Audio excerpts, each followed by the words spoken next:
I threw the wine glass against the fireplace. It shattered into 100 pieces right next to the photo of our wedding day. Everyone stopped laughing. My daughter dropped her fork. My grandson's eyes went wide. Margaret turned pale. "Turn off the goddamn music," I said. The string quartet stopped mid-note.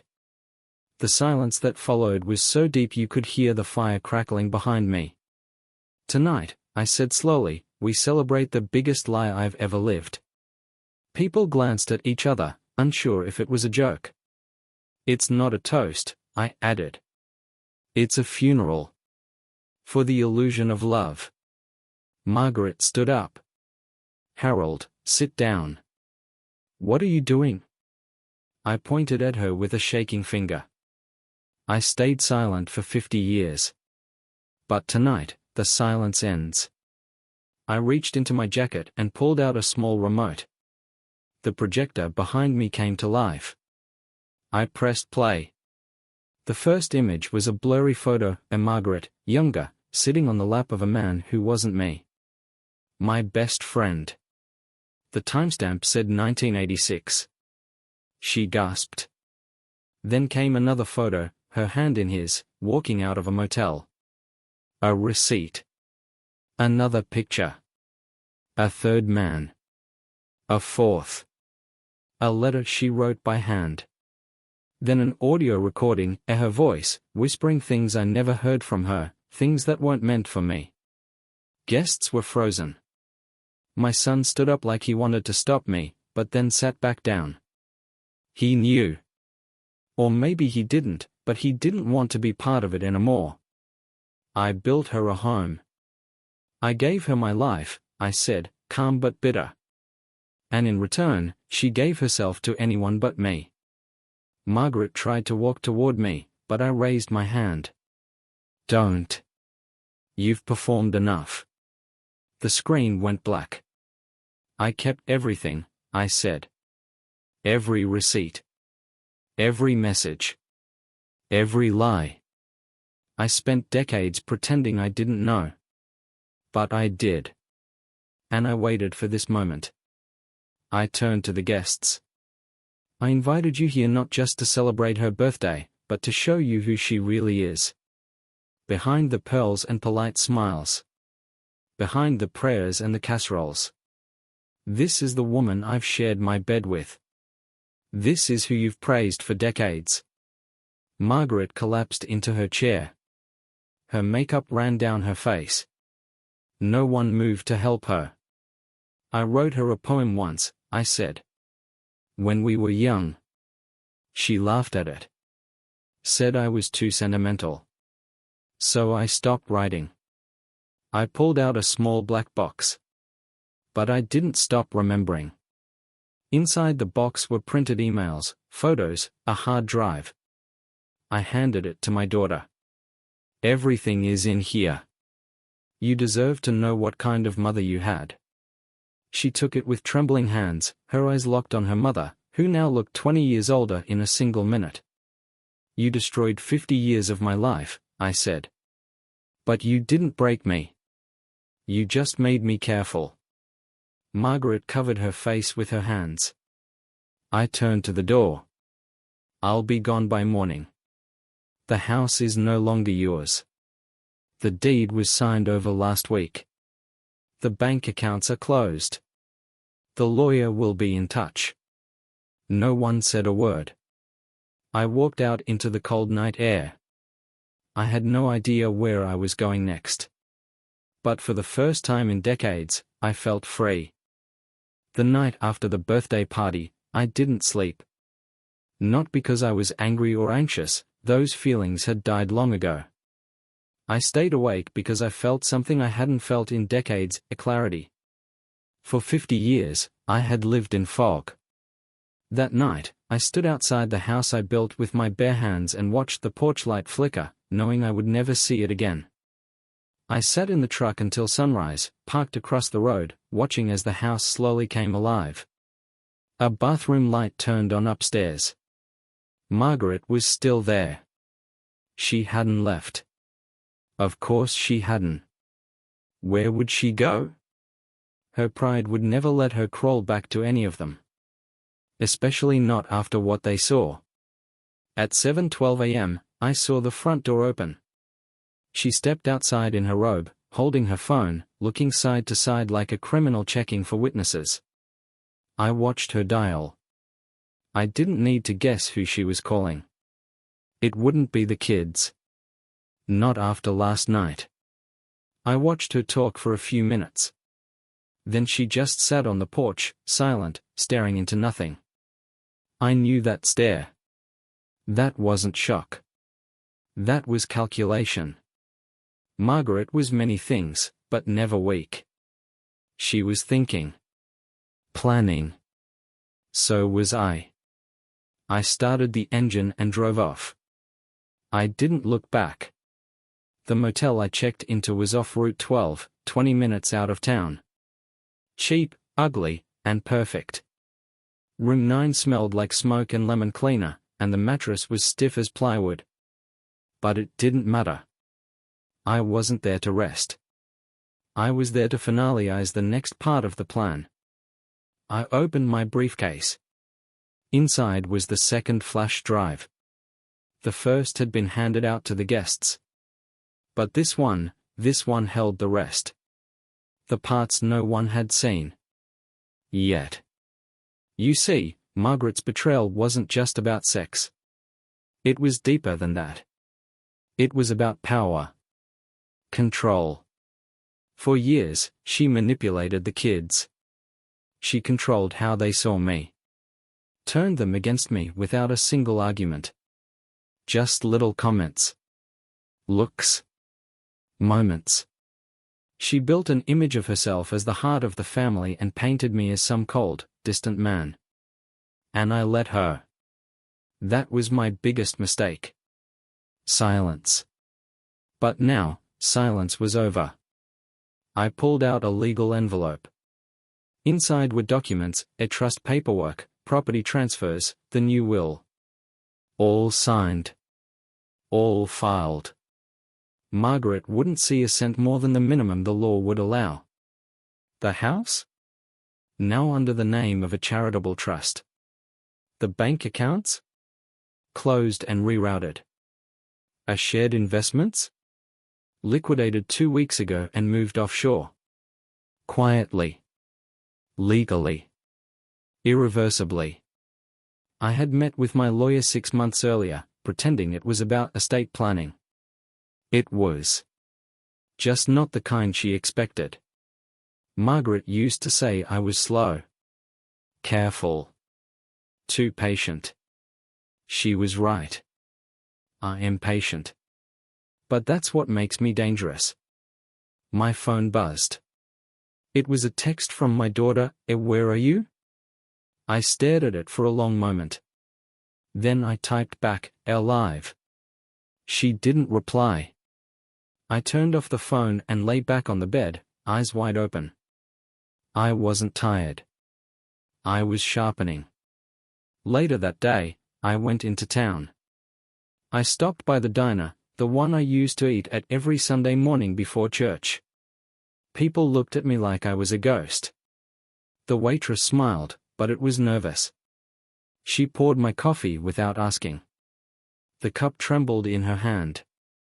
From the corner of my eye, I saw Pastor Jim walk in.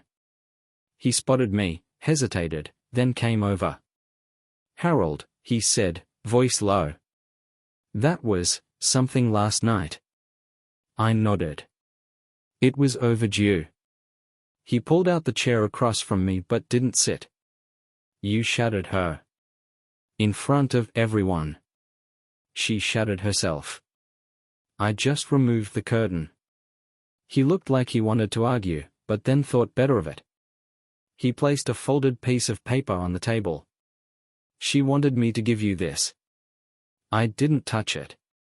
"Tell her I'm not interested." He hesitated. "She's not well, Harold." She was never well. Just good at hiding it. He nodded, picked up the note, and walked out without another word. I sat there a while, sipping coffee that had gone cold. I felt nothing. No triumph. No regret. Just motion. Like a wheel that had finally started turning after decades stuck in the same rut. When I left the diner, I looked across the street at the town square. The big oak tree still stood in the center. I remembered carving our initials into that trunk the day we got engaged. I walked over, out of some impulse, and found the letters H+M, faint but still visible. I stared at them for a moment. Then I took out my pocket knife, drew a line through them, and walked away. 3 days passed before Margaret tried to contact me directly. I was sitting in the motel room, sharpening my old pocket knife out of habit, when the front desk called. "A woman's here. Says she's your wife. Wants to talk." I told them to tell her I wasn't there. I watched through the curtain as she stood outside in the parking lot, arms folded, scanning the doors. She looked smaller than I remembered. Not physically, emotionally. The weight of exposure had crushed her public posture. No pearls today. No perfect hair. Just a woman with nowhere left to run. She didn't knock. She stood there for maybe 5 minutes, then walked back to her car and drove off. I didn't feel satisfaction. Not yet. Not until everything was in place. That night, I met with someone I hadn't seen in years. His name was Walter. We served together in the army, back in '71. After we got out, he became a private investigator. He owed me a favor. I called it in. We met at a truck stop on the edge of town. Walter looked older than I remembered, but he still had that cold, sharp focus behind his eyes. "I need to find someone," I told him. He raised an eyebrow. "You got names?" I nodded. I gave him 4 names. All men. All from Margaret's past.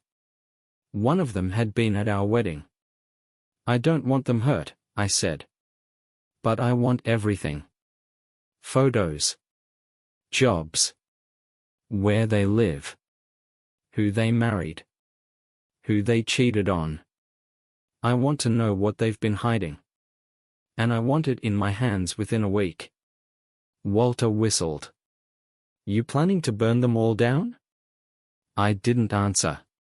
He didn't need one. "All right," he said. "For you, I'll make them sing." Back at the motel, I sat down and opened my notebook. It was old, leather-bound, filled with dates, memories, notes from decades past. I had documented every suspicious moment, every lie, every time Margaret came home wearing perfume that wasn't hers. I flipped to a page from 1993. Came home late from church meeting. No explanation. Lipstick on collar of her coat. Said it was a hug from Miss Sharon. Sharon wears peach lipstick. This was crimson. I had entries like that going back 30 years. People thought I was blind. I was never blind. I was silent. There's a difference. I didn't confront her because I needed the right time. And because I wasn't done building the trap. Now, that trap was almost ready. I already burned her reputation. Next would come isolation. The kids hadn't spoken to her since the party. My daughter texted once, just to say she was processing. My son hadn't said anything at all. Margaret's friends from church? Silent. A few even sent me quiet messages of support, though none would dare say so publicly. I hadn't just exposed her. I had cut her off. But there was one more thing I needed to do. I drove back into town the next morning. It was Sunday. Church day. The parking lot was full. I didn't go inside. I waited until the service was over, then stood outside near the exit. I didn't say a word. Just stood there. People filed out. One by one, they saw me. Some nodded awkwardly. Others looked away. and then she came out. Margaret. She froze when she saw me. Her hand gripped the Bible she carried like a shield. I didn't move. I just looked at her. Long and steady. She walked up to me, slowly. "Why are you doing this?" she whispered. Her voice was dry. Strained. I tilted my head. "You really have to ask?" I said I was sorry. I almost laughed. "You said that to the pastor. You said that to everyone. But you never said it to me." She opened her mouth, then closed it. Her lips trembled. "You spent 50 years pretending to be someone else," I said. "Now the mask is gone. How does it feel?" She shook her head. "You don't understand." "No," I said, stepping forward, "you don't. You think I did this to hurt you. But I didn't. I did it to free myself." She looked like she might cry. I didn't care. "Not anymore. You'll never speak to me again," I said. "And you'll never rebuild what you lost." Then I turned and walked away. Back in the truck, I sat for a while, watching the people talk in small circles behind me. She stood alone. No one approached her. Not even God, it seemed, wanted to hear her confession. The next morning, I got a message from Walter. It was short, simple, and exactly what I was waiting for. I got everything. Meeting at the spot. Noon. The spot was an abandoned fishing shack by the lake. We used to meet there in the 70s when we needed privacy. No one went there anymore, not since the new marina was built on the other side. I arrived early. Brought coffee and silence. The sun was high, but it felt cold in the shade. Walter pulled up in a rusted Chevy with one headlight busted. He stepped out, holding a thick brown envelope. No words. He just handed it to me. Inside were files, photos, printouts, and a USB stick. I opened the first folder. George, the man Margaret had been with back in the 80s. He'd moved to Arizona, remarried, and divorced again. Had 2 kids, one of whom didn't talk to him. Fired from 2 jobs over inappropriate relationships. The timeline lined up perfectly with Margaret's women's retreats. The second folder, Daniel. An old co-worker of hers. Married with a quiet family life, or so it seemed. But Walter had uncovered an affair with his daughter's college roommate, lasted 6 months. His wife never found out. Now he worked in local government. The third and fourth were similar. Men with secrets. Men who once took something from me in silence and thought it would stay buried. But now, I held the shovel. And I wasn't here to dig graves, I was here to dig truth. "I can do more," Walter said, lighting a cigarette. "Make a few calls, put pressure on their careers." I shook my head. "No. I don't want them ruined. I want them exposed." Walter smirked. "Same thing, most days." I drove back to the motel and laid everything out on the bed. Each folder, each face, each betrayal. I wasn't a vengeful man by nature. But there's a difference between vengeance and justice. What I wanted was balance. For 50 years, they lived without consequences. Now, they would feel what I had lived with. I spent the next 2 days building personalized packages.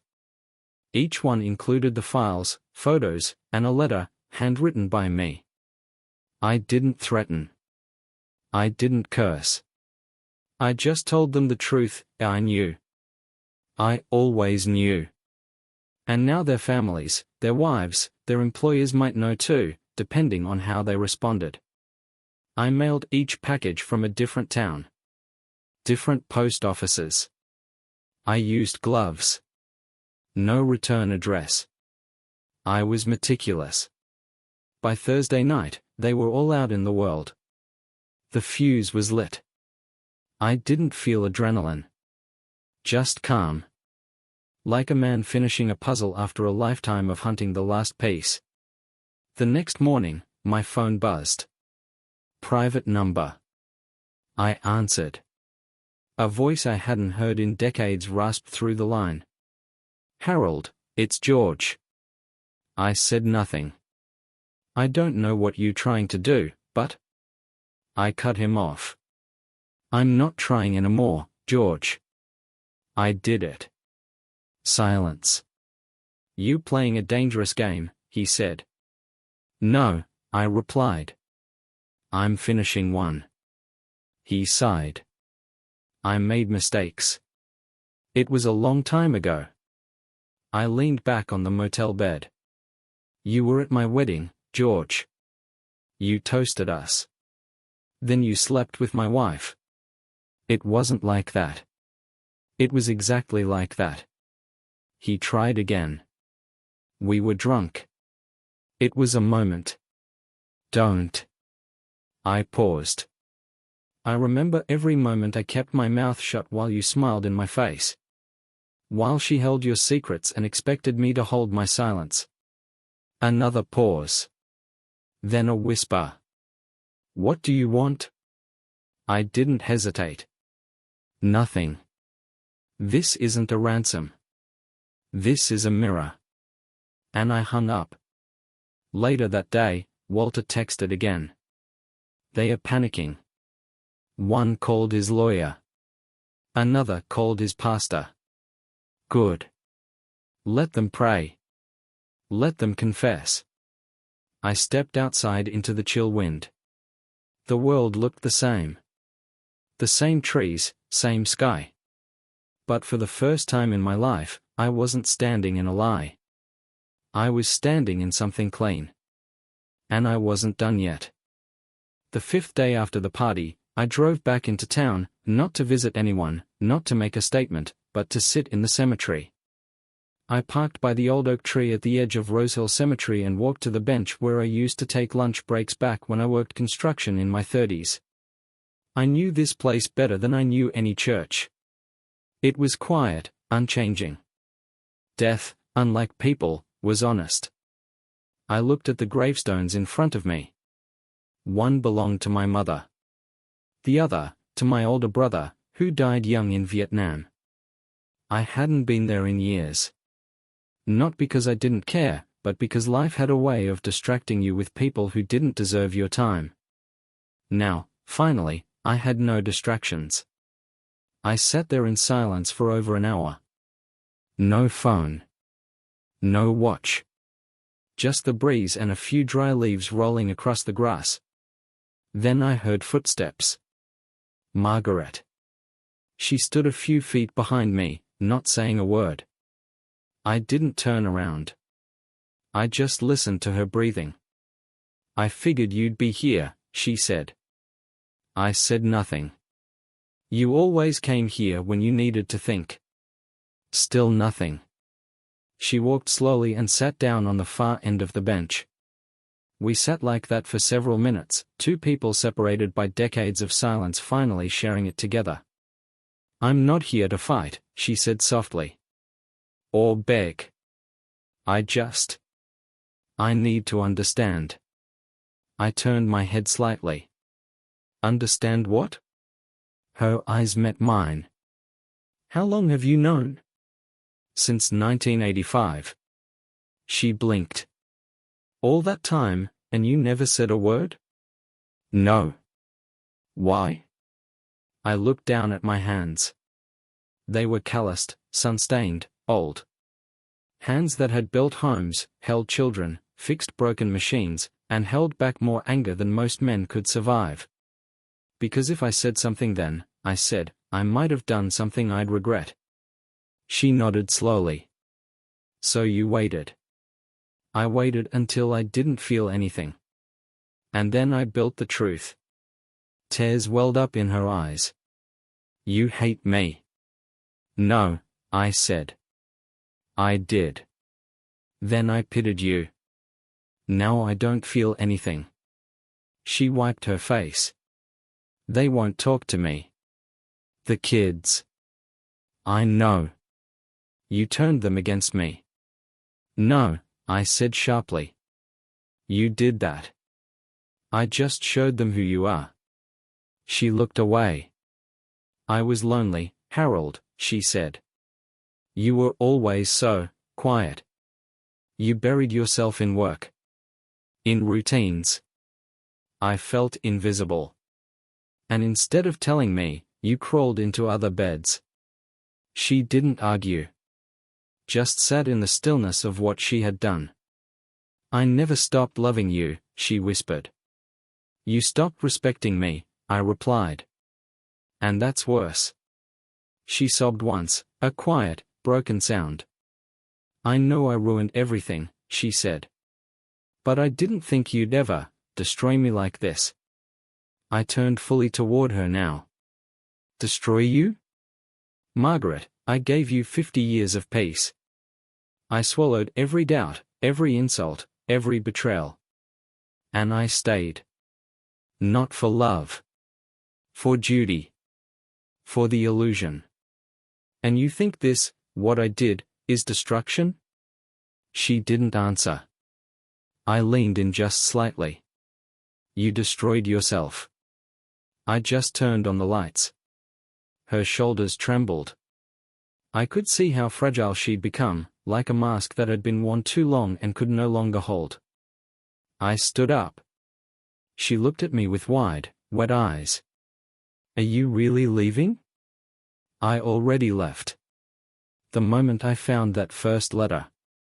Then why stay all these years? To finish the house. To raise the kids. To make sure, when I left, you'd have nothing left to ruin. She covered her mouth with her hand. I looked out over the cemetery one last time. This is where the truth lives, I said. Not in our home. Not in the photos. Not in the stories we told our children. Right here. In what's buried. And what will never come back. Then I walked away, leaving her there, surrounded by silence and names etched in stone, just another ghost among the forgotten. 3 weeks had passed since the party. Since I stood in front of a room full of people and turned my marriage inside out. Since I walked away from the house I built, the woman I trusted, and the life I pretended was real. I was living in a small rental cabin now, out near Lake Pine. It was quiet, cold, and empty, just how I liked it. There were no neighbors. No phones ringing. No memories staring at me from every corner. I chopped wood in the mornings, made my own coffee, read old war novels in the afternoons. I kept the TV off. News didn't interest me. The world had already burned around me, no sense in watching someone else's fire. But solitude has a way of forcing thoughts back to the surface. And lately, they'd been circling the same question, what now? I wasn't a young man looking for a second chance. I didn't want another wife, another house, another round of small talk and shared dinners. I didn't believe in fresh starts.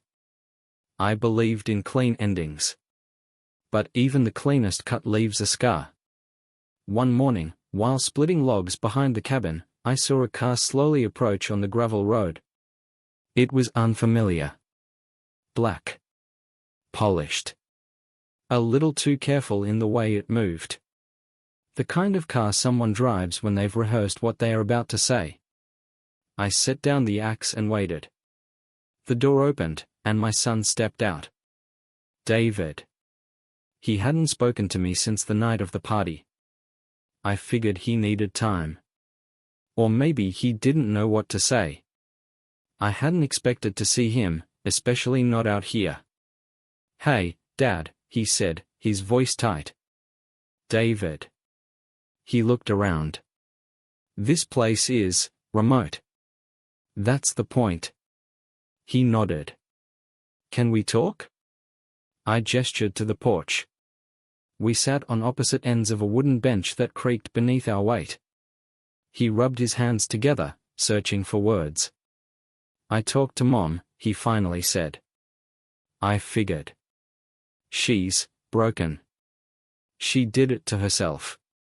I know, he said quickly, before I could argue. I didn't realize. All those years, I thought you were the problem. I didn't respond. She always made it seem like you were cold. Distant. Unreachable. I looked out at the trees. That's because I was quiet. And she was loud. Loud winds with children. He looked down. I'm sorry. It wasn't much, but it was enough. I remember when I was 12, he said. You built that treehouse in the backyard. I told everyone at school I helped you, but I didn't. I just watched. I remember. You stayed up late painting it after I fell asleep. Yeah. I always thought that was love. Quiet. Consistent. I just didn't recognize it. I turned to him now. His face looked older. Lines had formed around his eyes, stress lines, guilt lines. The kind that show up when the truth hits late. I'm not asking you to hate her, I said. I'm asking you to see clearly. He nodded. I do now. We sat in silence for a while. A bird chirped in the distance. The wind rustled the dry pine needles on the ground. I'm not gonna fix things with her, he said. Not now. Maybe not ever. But I needed to see you.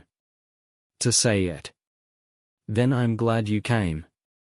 He stood, reached into his coat pocket, and pulled out a folded piece of paper. She gave me this. Said you'd never read it if she mailed it. I didn't take it. She wrote it by hand, he added. Still, I didn't move. He placed it on the bench beside me. I don't know what's in it. But, maybe someday. I said nothing. He got in his car and drove away, the gravel crunching under his tires. I sat there for a long time, staring at the folded letter. I didn't open it. Not then. Maybe not ever. But I didn't throw it away either. I went back to chopping wood. Some endings don't need explanations. I didn't open the letter. It sat on the edge of the table for 4 days. Sometimes I'd catch myself staring at it while drinking coffee or reading. Other times I forgot it was there entirely. But it was like a splinter in the back of my mind, quiet, irritating, present. On the 5th day, I picked it up and held it in my hands. The envelope was soft, the paper a little wrinkled, like she'd gripped it too tight before sending it. I turned it over, looked at my name written in her handwriting. Still neat after all these years. Still familiar. I didn't open it. I just burned it. Dropped it into the stove with the rest of the morning kindling and closed the door. Watched it curl, blacken, and vanish. Whatever she had to say, she had 20 years to say it. And I didn't need her words to validate what I already knew. Some things deserve silence. Later that day, I took a long walk into the forest behind the cabin. The trail was narrow, barely there anymore, but I remembered it from my younger days. Margaret and I used to hike it when the kids were small. Back then, we used to pretend we were explorers, stepping over fallen logs and ducking under branches like it was the Amazon. Those were good years, or maybe just simpler lies. I walked for over an hour before I reached the ridge. From there, the whole lake was visible, still, gray, endless. A mirror too honest for most people. I sat on a rock, closed my eyes, and listened. Wind. Birds. My breath. That was it. No cars. No phones. No voices. Just the world the way it was before everything else. I didn't want revenge anymore. Not really. That part of me had burned out. What I wanted now was distance. Closure. To make sure there was nothing left of her in my world. No names. No photos. no memories that could reach me. So I went back to the cabin and began the final step. I opened the last box from the attic. Inside were our photo albums. Birthdays. Vacations. Holidays. All of them carefully labeled over the years by Margaret's tidy hands. David's first steps. Alaska trip, 1992. Anniversary, 35 years. Faces smiled back at me from the pages. Faces that had no idea what was coming. I went through every album, one by one. Removed the photos where it was just her. Left the ones with the kids, or the four of us together, only if I was in them. The rest, I set aside. By the end of the night, I had a neat stack of images that no longer belonged to me. The next morning, I drove into town and dropped them off at her doorstep in a sealed box. No note. No words. Just a quiet return of the history she could keep. When I got back, I did something I hadn't done in years. I cooked a full meal for myself. Steak, potatoes, a glass of wine. Not to celebrate. Not for nostalgia. Just to prove to myself I could still build something, even if it was only dinner. As I ate, I felt something lift. Like the last nail had been driven in. Not into a coffin, but into the past. Secured. Closed. Done. I went outside, sat on the porch with the last of the wine, and watched the sun go down over the tree line. It was quiet again. But this time, it wasn't empty. It was mine. 2 months had passed. The lake had frozen over, its surface now a sheet of dull silver beneath the winter sky. Snow had started to settle around the cabin, covering the dead grass, muffling the world like a thick, forgiving blanket. I didn't mind the cold. I welcomed it. It made the silence feel deeper. Cleaner. Each morning, I shoveled a narrow path from the cabin to the woodpile. The motion kept me grounded. Physical. Real. And I needed that, because in solitude, the mind becomes loud. You begin to replay memories you didn't ask for. And mine, lately, had a habit of returning to faces I hadn't seen in years. One morning, I dreamed about my father. A man of few words, sharp edges, and long silences. In the dream, he sat across from me at the dinner table, carving meat with a dull knife, not looking up. Just chewing, slowly. When I asked him if he was proud of me, he didn't answer. He just kept cutting. When I woke, I couldn't shake the feeling. I went outside to clear my head, and for the first time in weeks, I walked to the dock. The lake looked like glass. I sat at the edge, legs dangling off the side, and let the cold bite through my jeans. The wind was sharp. The kind that scrapes your ears and reminds you you're still alive. I reached into my coat pocket and pulled out a small, worn photograph. It was the last picture I hadn't thrown away. Not because I couldn't. But because I hadn't decided if it needed to be destroyed, or remembered. It was from the summer of 1982. Me, Margaret, David, and our daughter, Lucy. All of us on a picnic blanket at the park. I was holding a kite string, Lucy was on my shoulders, and Margaret had her arm wrapped around my waist. Her smile looked real. Mine did too. For once, no tension in the eyes. Just a family, frozen in a lie they hadn't discovered yet. I held the photo over the edge of the dock, fingers trembling from the cold. And then I lowered it. Not into the water. Into my coat pocket.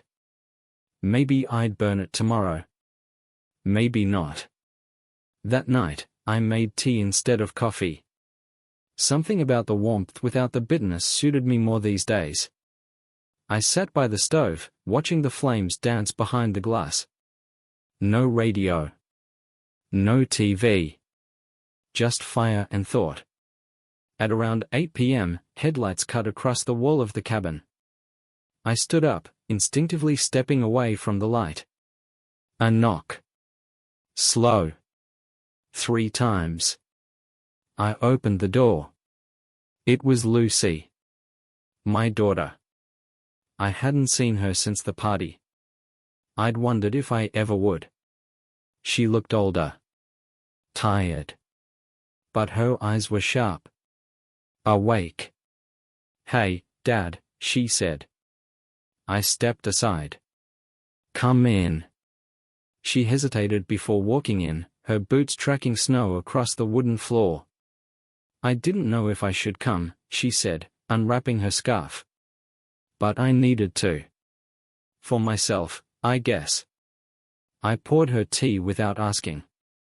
She accepted it with a nod. "I've been thinking about what you did," she said. "At the party. After. All of it." I waited. At first, I was angry. Not because you exposed her. But because you never told us sooner. I thought I was protecting you. I know. But secrets like that don't protect anyone. They just poison everything slowly. I nodded. "I see that now." She looked around the cabin. "It's peaceful here." "It is." She sipped the tea, then met my eyes. "I read the letter," she said. I didn't speak. She gave me a copy. Said if you wouldn't read it, I should. I almost threw it away. And? She said she cheated because she was afraid of how much she needed you. That you were too steady. Too perfect. She said she was broken long before you knew her. I looked back at the fire. She's not wrong, I said. But that doesn't make it right. No, Lucy agreed. It doesn't. She put the cup down. I'm not here to defend her. Or forgive her. I'm here because I want to know you. Really know you. Not the version she told us about. Not the man in her stories. My throat tightened slightly. I didn't expect that. Then stay a while, I said. We'll start fresh. She smiled. I'd like that. We didn't talk much after that.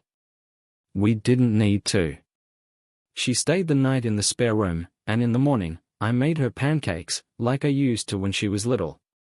No apologies. No speeches. Just time. Real time. Maybe it was too late to rebuild a life. But it wasn't too late to build something new. After Lucy left, the cabin felt a little different. Not warmer. Not louder. But touched. Like a window had been opened, just a crack, and something real had blown in. I didn't realize how long it had been since someone had looked at me without a filter of pain or judgment. Her visit hadn't changed the past. But it had changed something else, something inside. I spent the next few days in quiet thought. No more letters. No more boxes to burn.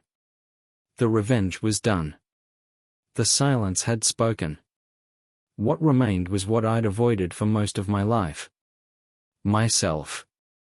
I started writing in a notebook. Not for anyone else. Just for me. Not a memoir. Just thoughts. Pieces of memory. Things I didn't want to forget, not the pain, but the clarity it had brought. Not the betrayal, but the strength I'd found dragging myself through it. Then, one morning, the phone rang.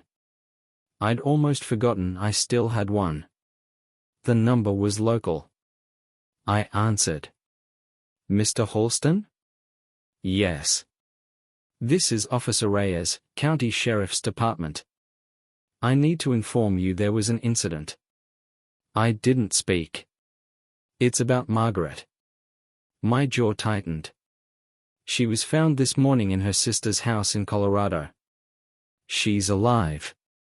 But there was an accident. Pills, alcohol. She left a note. I said nothing.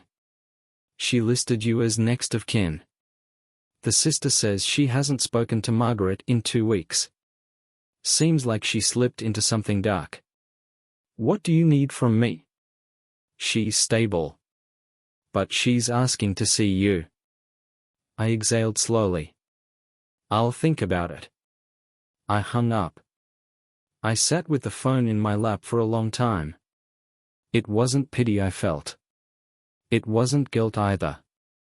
It was the old wound flaring, just once more. Just enough to remind me it had never truly healed. I thought I had closed the book. But life, it seems, always finds a way to write in the margins. That night, I didn't sleep. I sat on the porch, wrapped in a thick blanket, watching the stars. The air was sharp. Breath turned to fog in the dark. Somewhere in the woods, an owl called out once, then fell silent. I didn't want to go. But I also knew I wouldn't find peace pretending she didn't exist anymore. So at sunrise, I packed a bag. The drive to Colorado was long, cold, and quiet. Snow lined the roads like sheets of paper waiting to be written on. I didn't turn on the radio. Didn't need distraction. I needed to arrive with nothing in my head but the truth. When I reached the hospital, it was nearly evening. The nurse showed me to her room. Room 214. I stood at the door for a moment before entering. Margaret looked small. Not just older. Diminished. Her hair was loose, her hands thin and trembling on the blanket. When she saw me, her eyes welled, but she didn't cry. I didn't think you'd come, she said. I didn't think I would either. She tried to sit up straighter, but gave up. I'm not going to ask you to forgive me, she said. I know I don't deserve it. I nodded. But I needed you to know. I was lost before I met you. And I was too weak to let you fix me. I wasn't there to fix you, Margaret. She closed her eyes. I know. I just never believed someone could love me without conditions. So I kept breaking it. Testing it. And you kept staying. Until I didn't. She looked at me. You're stronger than I ever gave you credit for. I sat down. You're still alive, I said. That means there's time. For something. Not with me. But maybe with yourself. She turned her face to the window. I don't want to be remembered like this. I leaned forward. Then changed the ending. She smiled faintly. Still giving advice, even now. I stood up. I didn't come to save you, I said. That part of me died a long time ago. She nodded. I know. But thank you for coming anyway. I walked to the door. Before I opened it, I said, goodbye, Margaret. And I meant it. This time, forever. It took a full day to drive back from Colorado. I didn't stop except for gas and coffee. The roads were empty most of the way, just snow and silence, two things I had grown used to. Somewhere past the state line, as the sky dimmed into a dull orange, I started to feel it. The end. Not a dramatic one. Not like in the movies. No grand music, no tearful reunions.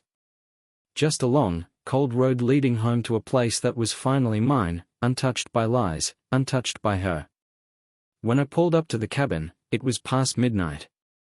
The stars above the trees looked closer than usual, as if they were leaning in to watch what I'd do next. I didn't unpack. Just went inside, turned on the stove, and stood there, palms out, feeling the heat rise. The cabin smelled like wood smoke and old books. Like solitude. Like peace. I poured myself a drink. Not to celebrate. Not to mourn. Just because I could. Then I sat down at the same table where that letter had once waited for me, the one I never read, the one I burned. I opened my notebook and wrote. She's gone. Not dead, but gone. And with her, the last of the noise. I paused. I'm not angry anymore. Not hurt. Not even proud. Just tired. And clean. I closed the notebook and set it aside. Then I did something I hadn't done in almost 40 years. I picked up the old radio from the shelf, dusted it off, and turned it on. Static. Then music. Some slow, gentle gestation, drifting through the static like a memory too stubborn to fade. I let it play. And then I danced. Alone. In the middle of the room. No rhythm. No reason. Just movement. The creak of the floorboards under my feet. The warmth of the fire behind me. My hands loose, my eyes closed. Not for her. Not for the past. For me. After everything, the betrayal, the silence, the plan, the confrontation, what I found in the end wasn't revenge. It was release. Freedom doesn't come in loud victories. It comes in quiet choices. In walking away when you want to scream. In starting over when the world says you can't. The next morning, I woke early.